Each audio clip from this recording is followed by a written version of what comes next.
안녕하십니까. 환경기능사를 강의하는 전화택입니다. 이번 시간에는 지난 시간에 이어서 31번부터 문제를 풀도록 하겠습니다. 수질오염 공정시험 기준에 의거해서 페놀류를 측정하기 위해서 시료의 보존 방법과 최대 보존 기간으로 알맞은 것은.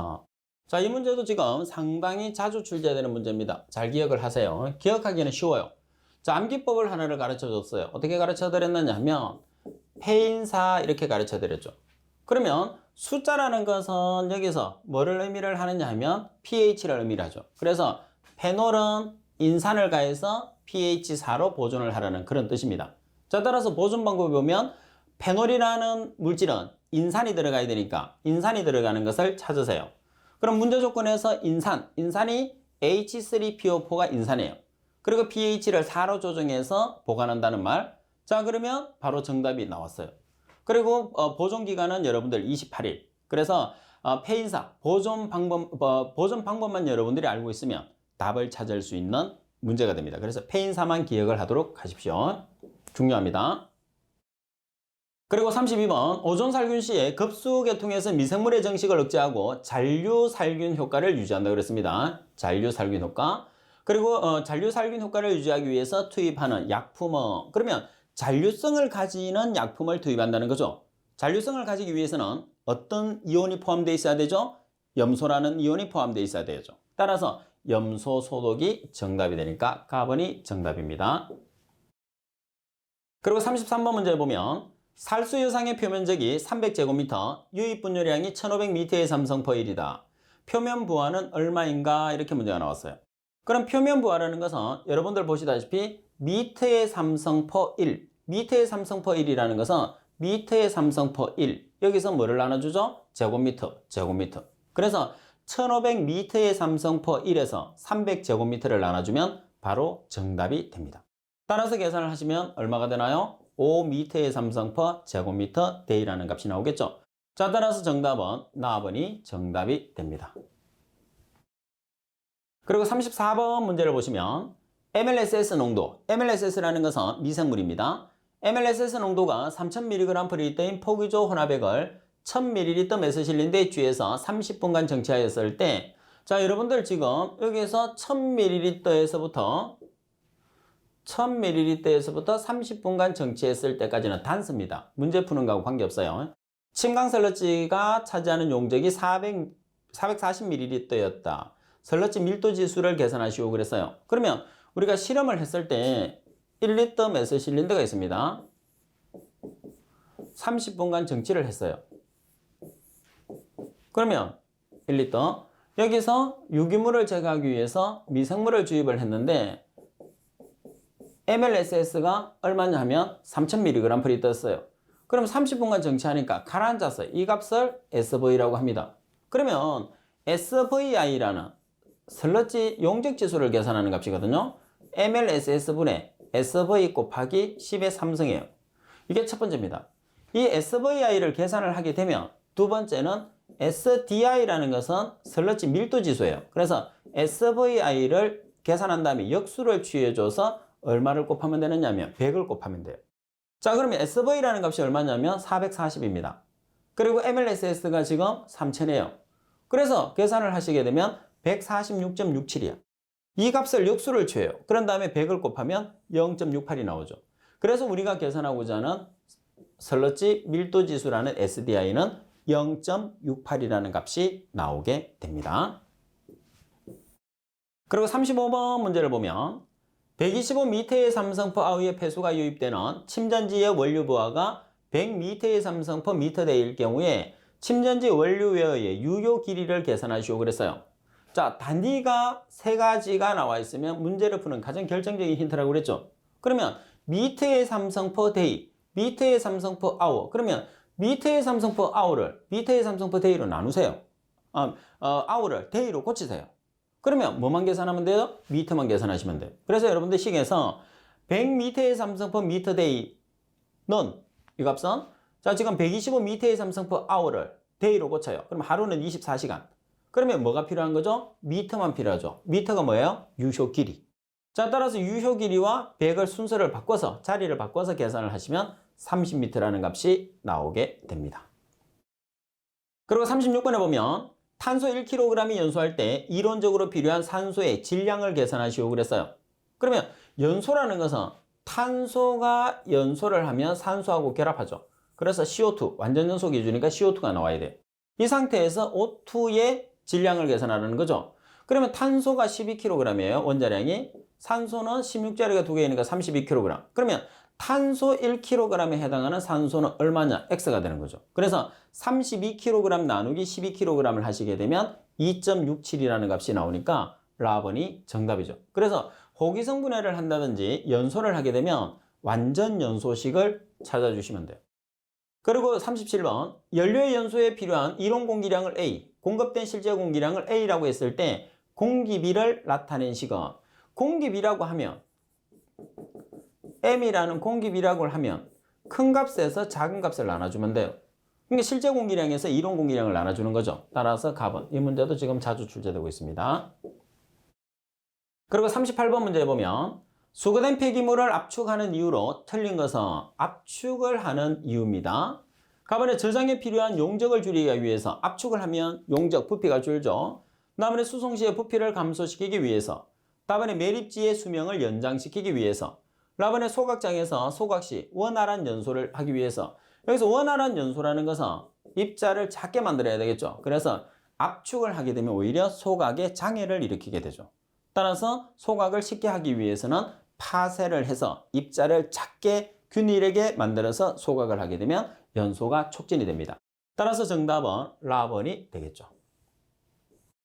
그리고 39번 문제를 보면 인구가 50만 명이 거주하는 도시에서 일주일 동안 8,000m의 삼성의 쓰레기를 수거했다. 쓰레기의 밀도가 420kg/m의 삼성이라면 쓰레기 발생 원단위는 얼마인가? 이 문제도 상당히 지금 자주 출제되고 있습니다. 자, 문제에서는 인구 50만 명 대신에 인구 50만 명 이렇게 숫자로 주는 경우가 있고요.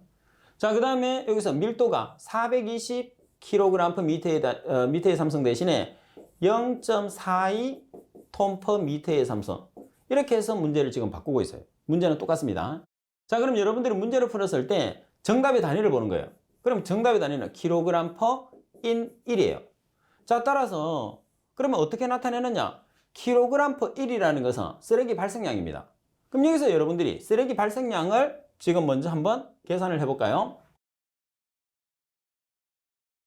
kg/in1입니다. 자, 먼저 여러분들 쓰레기 발생량. 쓰레기 발생량은 일주일 동안 얼마냐? 8,000m의 삼성이에요. 그래서 8,000m의 삼성 per 주입니다. 그러면 kg으로 계산을 해야 되죠. kg으로 계산해야 되니까 밀도 420 m의 삼성. 그럼 m의 삼성 없어지고 kg per 주. 그러면 주를 바꿔야 되죠. 일주일은 7일. 그러면 kg per 1로 바뀌었어요. 나누기 인구수 50만 명이니까 50만 명. 따라서 kg per in이라는 값이 나오게 되는 거죠. 그래서 이런 문제 같은 경우에서는 지금 자주 출제되고 있고, 그리고 굳이 여러분들이 공식을 이용해서 문제를 풀 필요는 없어요. 단위만 이제 지금 정도 되면 여러분들이 단위를 어느 정도 살펴볼 수 있는 단계가 되셨어요. 그래서 단위를 잘 이용을 해서 문제를 푸는 것도 아주 좋은 방법 중에 하나입니다. 그리고 40번 문제 보시게 되면 쓰레기를 수송하는 방법 중에서 자동화, 무인화, 공해화가 가능하고 무공해화가 가능하고 눈에 띄지 않는다는 장점을 가지고 있으며 공기수송이나 반죽수송, 캡슐수송 등의 방법으로 쓰레기를 수거하는 방법이라고 그랬어요. 그래서 쓰레기를 자동화나 무공해화를 시킨다는 게 가장 큰 특징이라고 나타내고 있어요.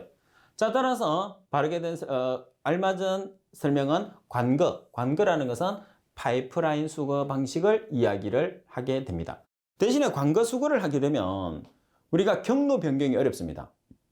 그리고 쓰레기가 많이 발생하는 지역에 적합하고, 그리고 한번 투입된 폐기물은 수거하기가 곤란하죠. 그리고 장거리 수송이 어렵다는 게 관거 수송의 특징이 됩니다. 자, 그리고 여러분들 41번 문제로 가시게 되면 매립지에서 발생된 침출 수량을 예측하고자 한다. 침출수 발생량의 영향을 받는 항목으로 틀린 것은 어느 것인가 이렇게 나와 있어요. 그러면 침출수라는 것은 매립장에서 발생되는 물이죠. 말 그대로 침출수입니다.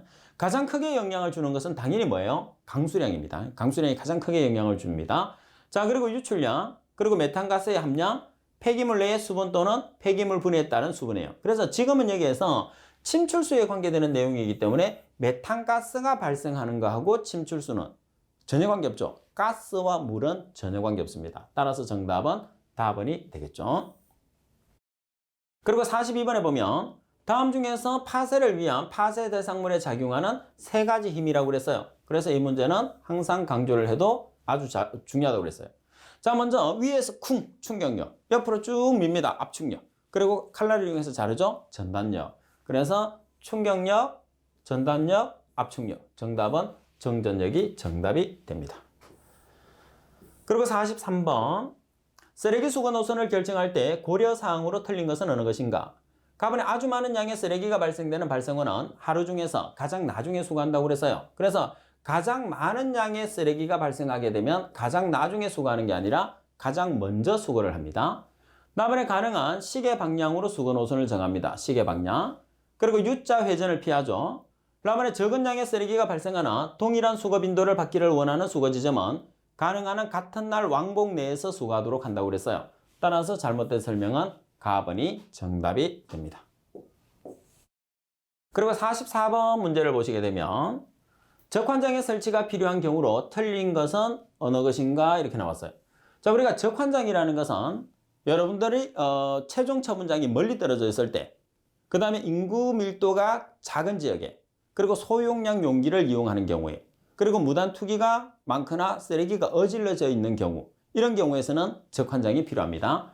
자, 가번에 보시면 인구 밀도가 높은 지역을 수집하는 경우, 높다 그러면은 쓰레기가 많이 발생하니까 바로 최종 처분장까지 가는 게 유리하죠. 그래서 적환장이 필요 없습니다.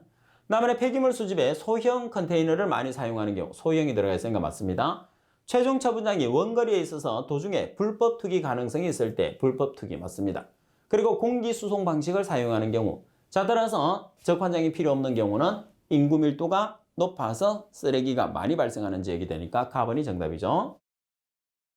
그리고 45번 합성 차수막 중에서 PVC입니다. PVC의 특징으로 틀린 것은 어느 것인가? 가번에 자급이 용이한 편이다. 나번에 적합히 용이한 편이다. 다번에 대부분의 유기화학 물질에 약한 편이다.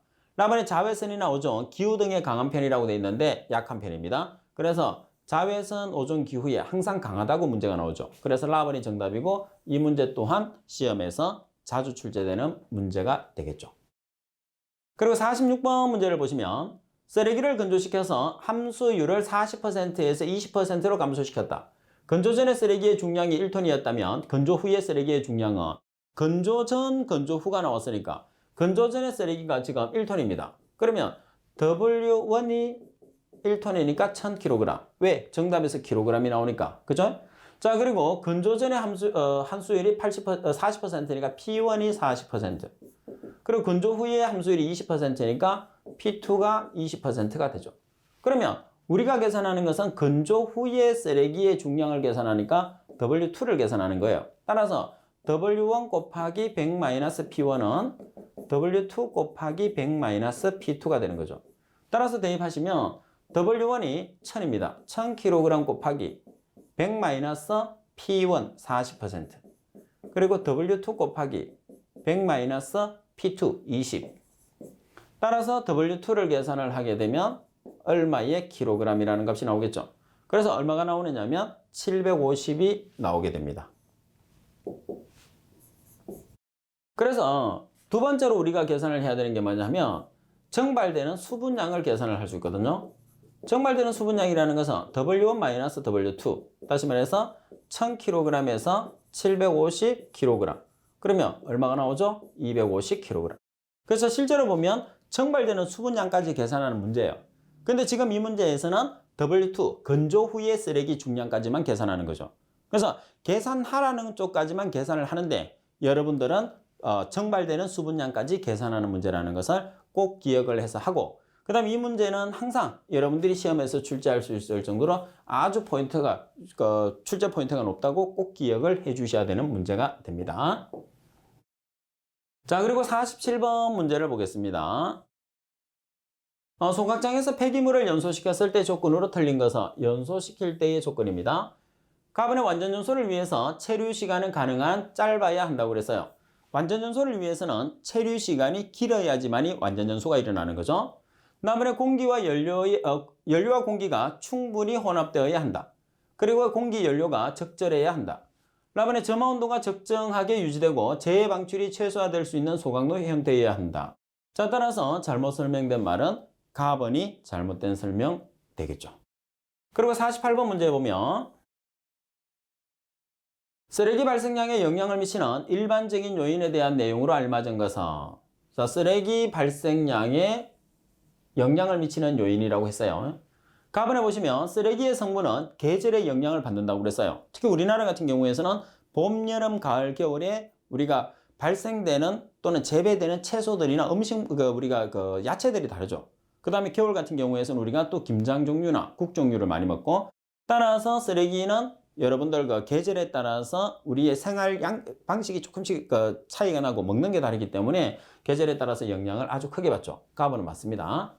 그리고 나번에 보면 수거 빈도와 발생량은 반비례한다고 그랬어요. 반대로 나타나겠죠.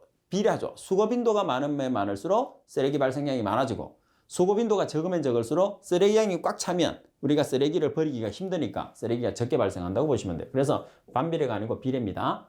다음에 쓰레기통이 클수록 발생량이 감소한다고 그랬어요. 쓰레기통이 크면 우리가 쓰레기가 가득 찬 게 잘 안 보이죠. 그러면 쓰레기를 많이 투하한다는 그런 뜻이겠죠. 그리고 재활용이 높을수록 발생량이 감소하겠죠. 재활용이 높다는 소리는 폐기물이 될 것이 다시 자원이 되니까 아무래도 발생량이 크게 줄어들게 됩니다. 자, 따라서 바르게 된 설명은 가번에 대한 설명만 바르게 됐습니다. 그리고 49번 문제에 보면 다음 중에서 쓰레기 탈수 방법으로 틀린 것을 찾으시오. 가번의 원심분리, 나번의 산화지, 다번의 진공력화, 라번의 벨트 플레스. 자, 여기서 핵심은 뭐냐면 설러지라는 말이 나오면 탈수든 여러분들 안정화든 설러지를 처리하는 방법이에요.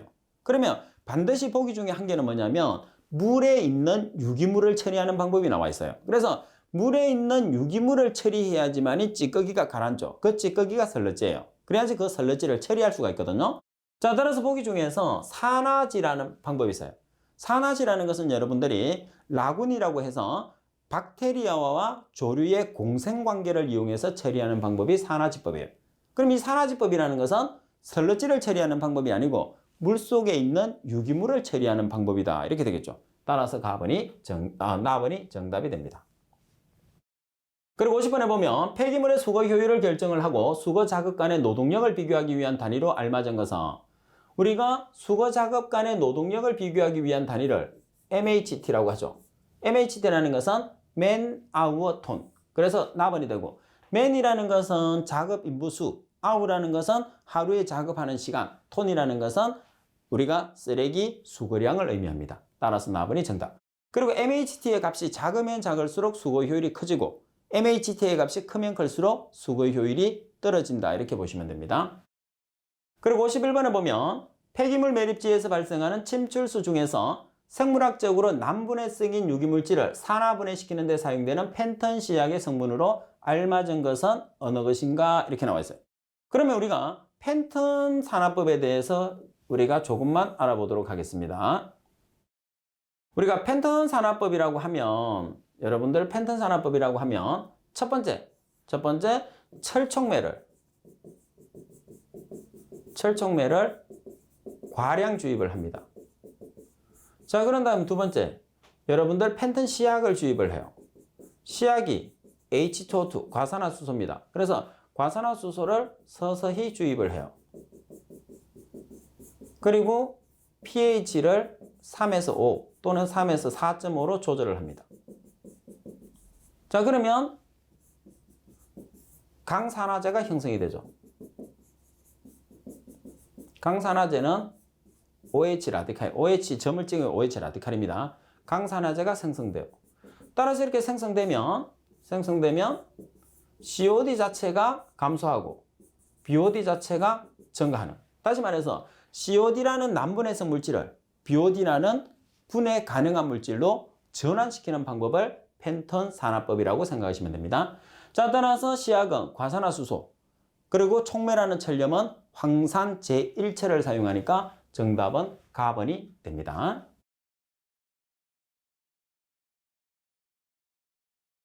그리고 52번에 보면 폐기물을 소각할 경우에 필요한 폐열 회수 및 이용 설비로 틀린 것은 우리가 보통 이제 우리가 폐열 회수나 이용 설비를 이제 나타내는 장치가 네 가지가 있습니다. 네 가지가 있는데 과열기라는 게 있고 제열기라는 게 있고 절탄기, 공기 예열기라는 게 있어요. 그래서 부패조라는 것은 우리가 주로 혐기성조로 분조를 처리하는 조를 부패조라고 해요.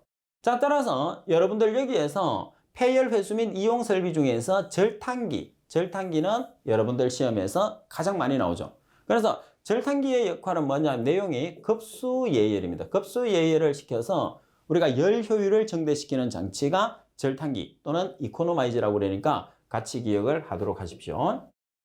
그리고 53번에 보면 다음 중에서 폐기물에 대비할 시 적정 탄질소비, C가 탄소, N이 질소예요. 그래서 적정 탄질소비는 보통 얼마가 되느냐 하면 탄질소비가 얼마예요? 30전후가 되는 거죠. 그래서 라번이 정답이 됩니다. 그리고 54번에 보면 다음 중에서 대비하의 최적 조건으로 알맞은 것은 최적 조건이라고 합니다. 수분 같은 경우에서는 50에서 60%, pH 같은 경우에서는 중성이 가장 좋으니까 5.5에서 8 정도. 따라서 바르게 설명된 것은 가번이 정답이 되네요. 그죠? 그리고 55번 문제 보시게 되면 폐기물의 전단식 파쇄기에 대한 내용으로 틀린 것은 전단식 파쇄기입니다. 상당히 중요합니다. 이 문제도. 가번의 전단식 파쇄기라는 것은 칼날을 이용해서 절단하는 거죠. 대개 고정칼이나 회전칼과의 교합에 의해서 폐기물을 전단한다. 다음에 전단 파쇄기는 충격 파쇄기에 비해서 파쇄 속도가 느리나 이물질의 혼입에 대해서는 강하다고 그랬어요. 그래서 파쇄 속도도 느리고 충격 파쇄기는 위에서 쿵 그러면서 충격에 의해서 파쇄가 다 되는 거예요. 그러니까 파쇄 속도가 빠르고 그 다음에 이물질의 혼입에 강한데 전단 파쇄기 같은 경우에서는 충격에 비해서 파쇄 속도도 느리고 이물질 혼입에도 약하다는 거죠. 다음에 전단 파쇄기는 파쇄물의 크기를 고르게 할 수 있습니다. 다음에 전단 파쇄기는 주로 목재류, 플라스틱류 및 종이류를 파쇄하는 데 이용한다고 그랬어요. 따라서 잘못된 설명은 나번이 정답. 그리고 56번에 보면 두 진동체의 고유 진동수가 같을 때 한쪽을 울리면 다른 쪽도 울리는 현상이라고 그랬어요. 그래서 한쪽을 울리게 되면 다른 쪽도 울리는 현상은 공명이죠. 공명. 가번이 정답.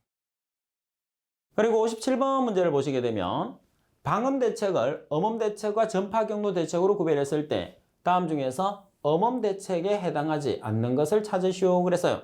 그러면 전파 경로 대책을 찾으라는 소리겠죠? 가번에 공명 방지, 나번에 방음벽 설치, 다번에 소음기 설치, 라번에 방진 및 방사율 저감. 그래서 여기서 방음벽 설치 같은 경우에서는 전파 경로 대책이 돼요. 그래서 정답은 나번이 정답이 되는 거죠. 그리고 58번 문제 보면 점음원에서 5m 떨어진 지점의 음압 레벨이 60dB이다. 이 음원으로부터 10m 떨어진 지점의 음압 레벨은 dB를 우리가 데시벨이라고 읽습니다. 먼저 여러분들 풀이해 보시면 SPL1이라는 것은 5m 떨어진 곳에서 음압 레벨, 그리고 SPL2라는 것은 10m 떨어진 곳에서 음압 레벨입니다. 그리고 20로그 R1분의 R2. 여기서 R1이라는 것은 5m, R2라는 것은 10m예요. 자, 그러면 SPL1이 60dB이죠, 지금. 그리고 20로그 R2가 지금 10m, R1이 5m예요. 따라서 우리가 계산하고자 하는 것은 SPL2를 계산을 하는 거죠. 그럼 SPL2에 대한 식으로 정리를 해서 계산을 하시면 53.98dB이라는 값이 나오게 됩니다. 그리고 59번. 변동하는 소음의 에너지 평균 레벨로서 어느 시간 동안에 변동하는 소음 레벨의 에너지를 같은 시간대의 정상 소음의 에너지로 치환한 값은 어느 것인가? 나번에 등가 소음 레벨에 대한 설명입니다. 나번이 정답. 자, 그리고 60번 문제를 볼까요? 현상의 선택이 비교적 자유롭고 압축이나 전단 등의 사용 강도에 따라서 한 개로 이축 방향 및 회전 방향의 스프링 정수를 광범위하게 선택할 수 있으나 내부 마찰에 의한 발열 때문에 열화되는 방진 재료는 어느 것인가 이렇게 나와 있어요. 그래서 지금 여기서 여러분들이 나타냈을 때 가번의 방진 고무, 나번의 공기 스프링, 다번에 금속 스프링, 라번에 직접 지집한 스프링이라고 나와 있어요. 그러면 이 내용 자체 내에서 여러분들이 정답을 가지고 내용을 가지고 정답으로 체크할 수 있는 경우는 상당히 좀 애매합니다. 왜 그러냐면 만약에서 방진재료라는 말이 있으면 이 방진재료가 거의 대부분 방진재료거든요. 그래서 이 내용을 이용해서 방진고무라고 나타내기에는 조금 애매한 경우가 있어요. 그래서 일단은 방진재료에서 방진고무라는 것을 일단 답으로 체크하는 게 지금 문제상에서는 빠른데, 그거보다는 여러분들이 여기서 다른 내용 자체를 한 개를 기억을 해서 방진고무하고 연결을 좀 하는 게 제 생각에는 좀 좋을 것 같아요. 그 경우가 뭐냐 하면 발열입니다. 발열. 그래서 발열이 생긴다는 경우나 아니면 스프링 정수가 광범위하게 나타내는, 근데 스프링 정수를 잘못 기억하게 되면 공기 스프링이나 금속 스프링 그리고 직접 지집한 스프링 중에서 답을 찾아낼 가능성이 있거든요. 그래서 스프링이 들어가 있으니까 스프링이 아닌 것을 답을 찾는다 이렇게 생각하셔도 되고, 그래서 여러분들 나름대로 이 답 찾기를 연습을 좀 해줄 필요가 있습니다. 60번 같은 경우에서는. 자, 오늘은 여기까지 여러분들과 수업을 진행을 했는데 이제 여러분들 수업이 얼마 남지 않았어요. 그죠? 그래서 여러분들이 지금 상당히 많은 양의 수업을 여러분들이 지금 계속 저하고 강의를 하고 있는데 이제 어느 정도 여러분들이 이제 거의 마지막 종착역에 도달을 하고 있습니다. 그러면서 여러분들 실력도 제가 봤을 때는 많이 상승을 했을 거라고 생각이 돼요.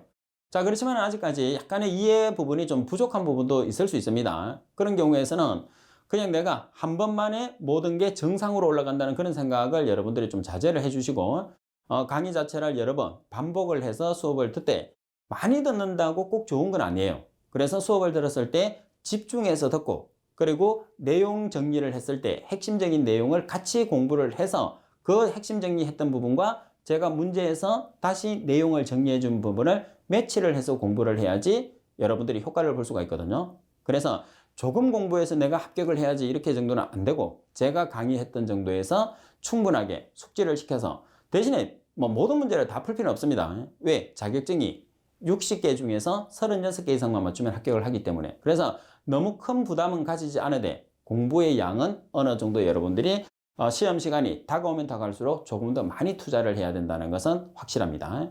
그래서 특히 이제 제가 강조했던 내용들은 여러분들이 변화가 될 수도 있고, 그리고 그대로 나올 수도 있는 문제들인데, 그런 문제들은 반드시 숙지를 하고, 그리고 우리 교재에서 다루고 있는 내용들은, 그리고 제 수업에서 다루고 있는 내용들은 여러분들이 어떤 문제가 나와도 답을 찾을 수 있다는 생각으로 공부를 해주시면 아주 좋은 효과가 나올 것이라고 생각이 됩니다. 자, 오늘 수업은 이것으로 하고 다음 시간에 뵙겠습니다. 수고하셨습니다.